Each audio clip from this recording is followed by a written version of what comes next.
mutta se kaikki alkoi silloin 80-luvulla. Mä olin silloin noin 18-vuotias.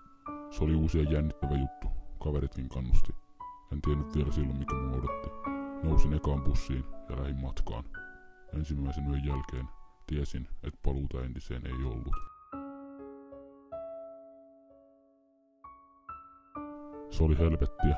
Heilutti ulkona vaan piriverkkarit päällä. Mistään ei tullut mitään. Mut sitten, 5 vuotta myöhemmin, asiat alkoivat kääntyä parempaan päin. Tapasin naisen, paikkakuntalainen hänkin. Hän ymmärsi kärsimykseni ja ehdotin muuttamista toiseen kaupunkiin, pois täältä.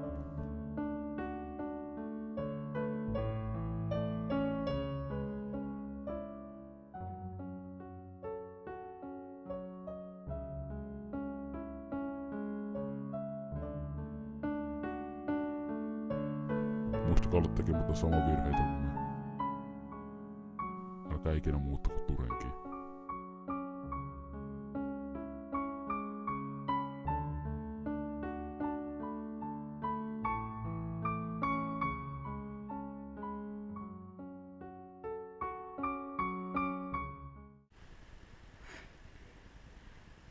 Tässä on se.